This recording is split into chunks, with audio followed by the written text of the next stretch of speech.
चलिए students, next topic discuss करते हैं, Raoult's law for non volatile solute. तो लास्ट लेक्चर के अंदर, लास्ट वीडियो में आपने रॉल्ड्स लॉ पढ़ा था for the volatile solute. Now Raoult's law for non volatile solute. First of all, what is non volatile solute? हमें ये समझना ज़रूरी है कि एक नॉन वोलेटाइल सॉल्यूट क्या है। ठीक है, नॉन वोलेटाइल सॉल्यूट वो होता है जिसके वेपर्स नहीं बनते। ठीक है, जो वेपराइज नहीं होता। तो हम एक ऐसा सॉल्यूशन लेने जा रहे हैं, we are taking a solution in which the solute is non volatile. Okay, the solute is non volatile but the solvent is volatile. ठीक है, लिक्विड है और वो वोलेटाइल है। ठीक है, तो अब इस तरह के सॉल्यूशन का भी तो कुछ ना कुछ वेपर प्रेशर होगा ना, तो उस टॉपिक का नाम है Raoult's law for non volatile solute. चलिए इसको समझाती हूँ। ये एक कंटेनर है, एक बीकर है जिसको मैंने बेल जार से कवर कर रखा है, एंड इस बीकर के अंदर हमारे पास जो लिक्विड है that is a pure solvent.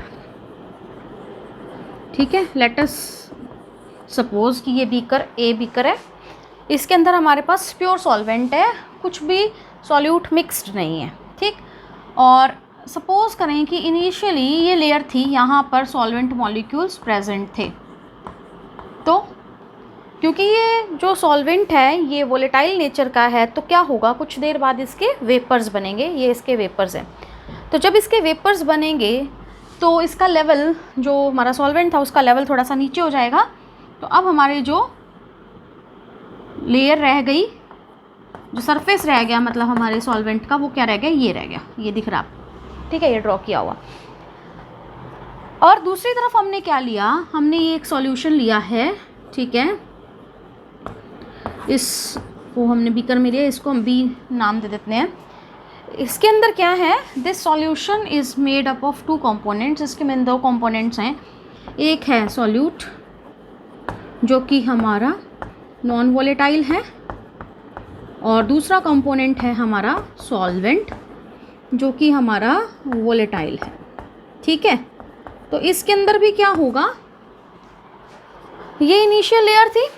ठीक है, इसके अंदर भी सेम वेपर्स बनेंगे, लेकिन क्योंकि सॉल्यूट जो है वो नॉन वोलेटाइल है तो उसके तो कोई भी वेपर्स नहीं बनेंगे। ठीक है, तो ये जो सरफेस है हमारा, आपको दिख रहा है ये सरफेस, इसके ऊपर ये ब्लू कलर के ये जो है ये सॉल्वेंट पार्टिकल्स हैं, सॉरी सॉल्यूट पार्टिकल्स हैं जो कि नॉन वोलेटाइल है। तो अब जो सरफेस था, उस सरफेस के ऊपर कुछ पार्टिकल्स जो हैं वो कैसे हैं, नॉन वोलेटाइल है, तो वो तो उड़ेंगे ही नहीं, उनकी वजह से तो कोई वेपर बनेंगे नहीं।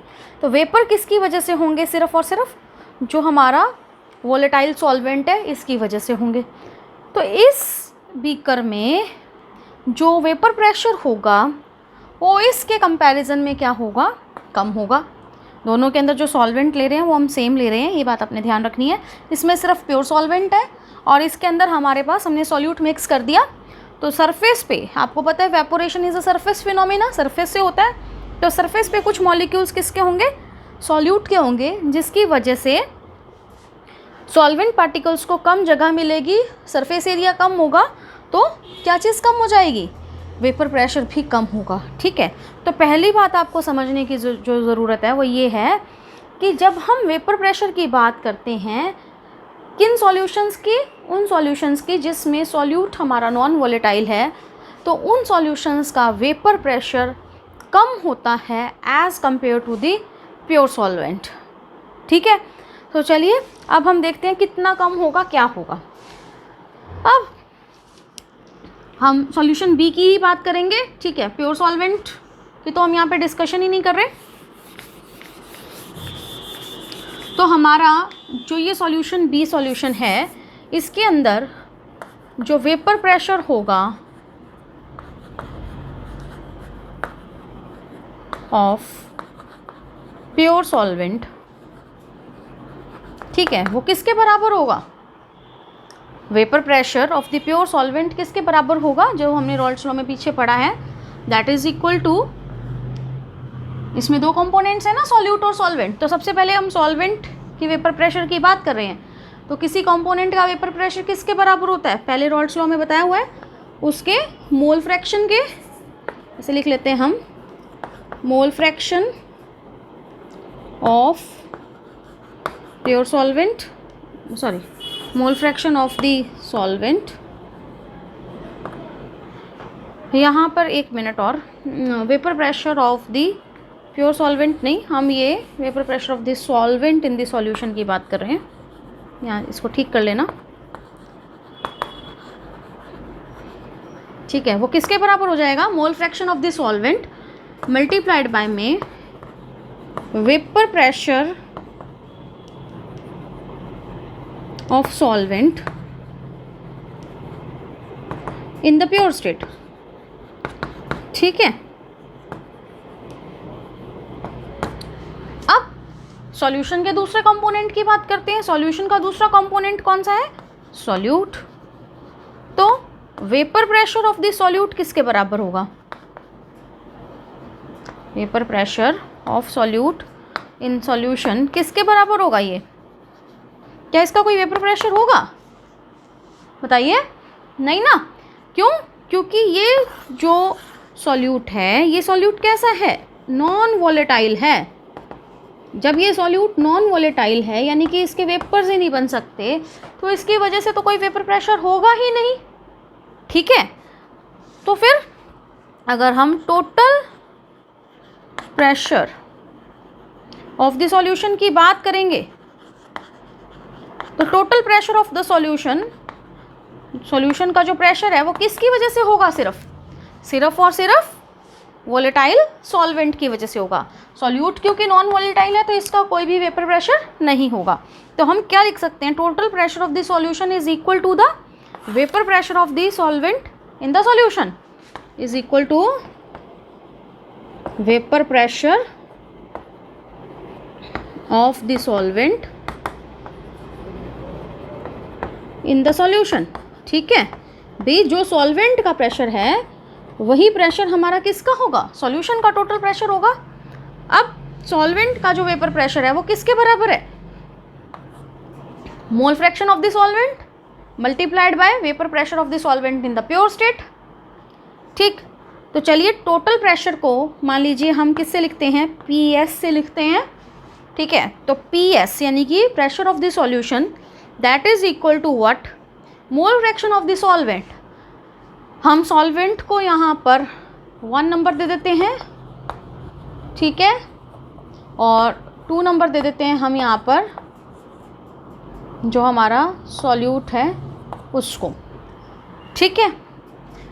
तो vapour pressure of the solvent in the solution यानी कि mole fraction of the solvent किससे डिनोट कर देते हैं, सपोज x1 से, उसको मल्टीप्लाइड बाय में vapour pressure of the solvent in the pure state, उसको क्या लिख देते हैं हम, P0, ठीक है, 1, ठीक है, या हम उसको P0 से लिख देते हैं, ठीक है सिर्फ। तो अगर हम इस P0 को नीचे ले आएँ तो क्या बन जाएगा, ये PS by P0 is equal to x1, ठीक है।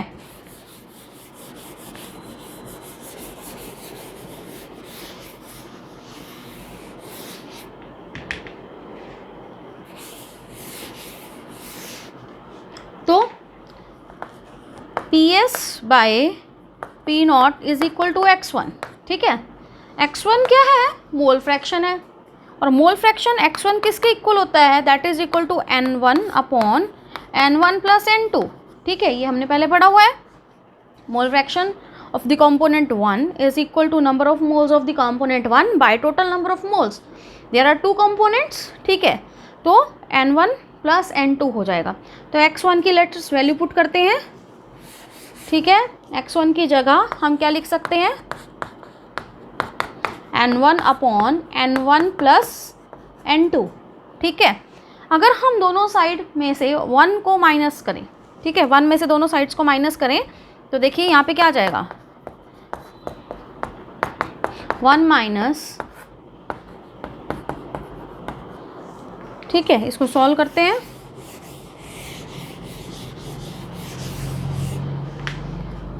एलसीएम लिया, P0 minus PS that is equal to N1 plus N2 LCM में आ गया प्लस, ठीक है, ये N1 से N1 कट गया, क्या बच गया, P naught minus PS upon P naught is equal to N2 upon N1 plus N2। ये क्या चीज़ है, ठीक है। इसकी जो ऊपर वाली टर्म है पहले इसकी बात करते हैं कि ये क्या है। P नॉट क्या था हमारे पास, P नॉट है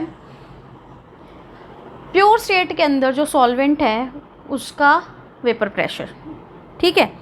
तो मैंने आपको पहले बताया था कि ये प्योर सॉल्वेंट था, तो इसका जो वेपर प्रेशर है मान लीजिए ये क्या है, P नॉट है, ठीक है। और PS क्या है, vapour pressure of the solution, इस सॉल्यूशन का वेपर प्रेशर। तो स्टार्टिंग के अंदर मैंने आपको बताया था कि जो सॉल्यूशन का वेपर प्रेशर है वो किससे कम होगा, प्योर सॉल्वेंट से कम होगा, ठीक है। तो ये जो P नॉट माइनस PS है ये क्या है, लोअरिंग ऑफ वेपर प्रेशर, ठीक है। सॉल्यूशन का वेपर प्रेशर हमेशा ही प्योर सॉल्वेंट से कम होगा बिकॉज सरफेस के ऊपर कुछ सॉल्यूट पार्टिकल्स आ गए जो कि नॉन वोलेटाइल थे, जिसकी वजह से कोई भी वेपर प्रेशर क्रिएट नहीं हुआ। तो सॉल्यूशन का वेपर प्रेशर सिर्फ और सिर्फ वोलेटाइल सॉल्वेंट की वजह से है और वो प्योर सॉल्वेंट से कम है, ठीक है। तो ये जो अपर टर्म है P naught minus P S, this is called as the lowering of vapour pressure, ठीक है। और अगर हम इस पूरी टर्म को देखें, डिवाइडेड बाय में P नॉट है, तो इसको हम क्या बोलते हैं, इस पूरी टर्म को relative lowering of vapour pressure. मतलब ये किसके विद रिस्पेक्ट में, P नॉट के विद रिस्पेक्ट में कितना कम है, तो ये पूरी टर्म क्या कहलाती है, relative lowering of vapour pressure. और वो किसके इक्वल होता है, N2 upon N1 plus N2। अब N2 upon N1 plus N2 किसके बराबर होता है, X2 के। जैसे हमने पढ़ा था X1 किसके बराबर है, N1 upon N1 plus N2 के बराबर है, ये था ना X1। अब ये क्या चीज़ है, ये X2 है, तो हम क्या लिख सकते हैं, हम लिख सकते हैं that P naught minus P S by में P naught is equal to X2। यानी कि जो हमारा relative lowering of vapour pressure है वो किसके बराबर है, किसके डायरेक्टली प्रोपोर्शनल है, mole fraction of the X2 क्या है, 2 क्या है, सॉल्यूट लिया था ना, mole fraction of the solute, ठीक है। तो relative lowering of the vapour pressure is directly proportional to mole fraction of the solute. ये है हमारा Raoult's law for non volatile solute. ये डेरिवेशन आ सकता है आपके पास, और ये हम दोबारा भी पढ़ेंगे जिसमें हम डेरिवेशन को नहीं पढ़ेंगे, डेरिवेशन आपने यहाँ पे पढ़ लिया। आगे हमारे पास एक टॉपिक आएगा कॉलिगेटिव प्रॉपर्टीज़। तो पहली कॉलिगेटिव प्रॉपर्टीज़ ही क्या है, relative lowering of vapour pressure है, जिसमें यही चीज़ हम दोबारा डिस्कस करेंगे, लेकिन ये डेरिवेशन डिस्कस नहीं करेंगे। अगर आपको नहीं समझ में आया तो दोबारा डिस्कस कर भी लेंगे, बता देना मुझे आप, ठीक है।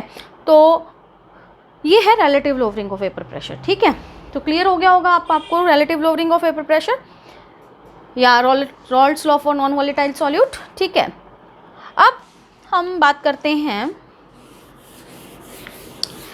Similarities and differences between the Raoult's law and Henry's law, ठीक है। एक मिनट, उसको डिस्कस करने से पहले मैं एक चीज़ और डिस्कस करती हूँ। यहाँ पे ये इसका ग्राफ रह गया, ठीक है, Raoult's law for non volatile solute का। जैसे हमने पीछे ग्राफ ड्रॉ किया था Raoult's law for the volatile solute, तो वहाँ पे हमने कहा था कि जो वेपर प्रेशर है वो उसका ग्राफ प्लॉट किया था XA और XB के वर्सेस, ठीक है। तो यहाँ पे भी हम ग्राफ प्लॉट करेंगे। तो क्योंकि जो नॉन वोलेटाइल सॉल्यूट वाला सॉल्यूशन होता है उसमें वेपर प्रेशर किसके डायरेक्टली प्रोपोर्शनल होता है, सिर्फ हमने जब पढ़ा था P नॉट बाय में PS is equal to X1, ठीक है। तो X1 के डायरेक्टली प्रोपोर्शनल होता है, ठीक है। यानी कि X1 क्या है, mole fraction of the solvent. तो ये ग्राफ कैसा आता है, एक स्ट्रेट लाइन ग्राफ आता है। यानी कि अगर सॉल्यूशन के अंदर सॉल्वेंट का मोल फ्रैक्शन बढ़ता रहेगा, सॉल्वेंट कैसा, वोलेटाइल सॉल्वेंट का मोल फ्रैक्शन बढ़ता रहेगा, तो वेपर प्रेशर भी सॉल्यूशन का बढ़ता रहेगा, ठीक है। तो वेपर प्रेशर जो होता है in case of A solution containing non volatile solute, वो सिर्फ और सिर्फ डिपेंड करता है X1 पे, यानी कि mole fraction of the solvent पे, ठीक है। चलिए अब डिस्कस करते हैं about the similarities and the differences between Raoult's law and Henry's law, ठीक।